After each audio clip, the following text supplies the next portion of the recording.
Hoy mga katutoy, akala nyo inkanto, si Katutoy po ito ang nagbabalita ng mga tourist spot na maganda dito sa Dubai. Ngayong araw, may discover naman tayo, napakagandang place dito sa Al-Ain, Al Khair.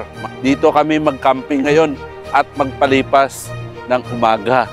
Kuha na to, itong campinganan na to, hindi pa to na-discover ng mga ibang Pilipino dito, no? May isa sa amin dito na nagsabi, dito daw ang pinaka-the-best na camping dito. Punong kahoy pa siya, tapos may farm pa doon. At saka itong bundok sa na puro buhangin, no? Yan, no? Kita nyo naman, napakaganda. Mga katutoy, may daanan pa siya ng sasakyan, no? Doon, kita nyo yung sasakyan namin sa baba. Yan, so nandoon nga sila. Tapos itong damo pala ito, mga katutoy, ay kinakain to ng mga camel. Kaya daming mga camel dyan nakawala kanina. So doon sa likod.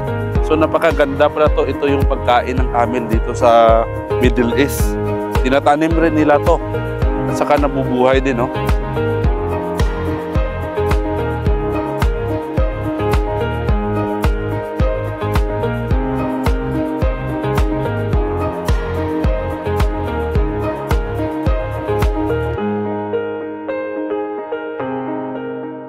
Alam nyo mga katutoy, pinistuhan namin, maliblib na lugar to sa kuwan ng Al-Ain.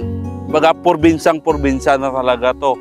Kasi dito yung mga farm talaga na, maraming farm talaga dito na mga camel, like camel, kambingan, manukan. So dito kami nag-camping. Itinanong ko siya kung pwede kami mag-camping doon sa kuwan. Nga, no problem. So tayo bilang Pilipino, so kailangan natin yung kumbaga magpaalam kasi alam mo naman tayong mga Pilipino, kumbaga nirespeto natin yung ibang lahi dito sa Middle East. Yan, so magpapakain siya ng camel. So sinamahan ko siya kasi tingnan ko kung ano yung kuwan niya, pinapakain niya. Kasi may mga tanim pala sila na mga halaman dyan, kumbaga hinarvest lang nila.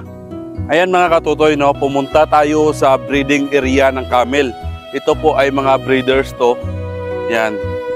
So buti, pinayagan tayo maggala dito sa ganitong area ng breeding camel, no?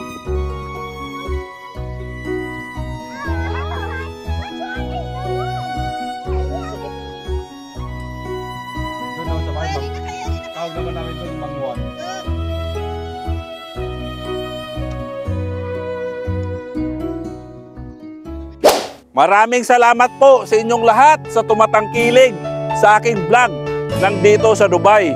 Baski Pedroso po, ang vlogger ng North Cotabato. Huwag kakalimutan mag-follow, mag-share sa ating mga vlog dito sa Middle East. See you next video mga katutoy.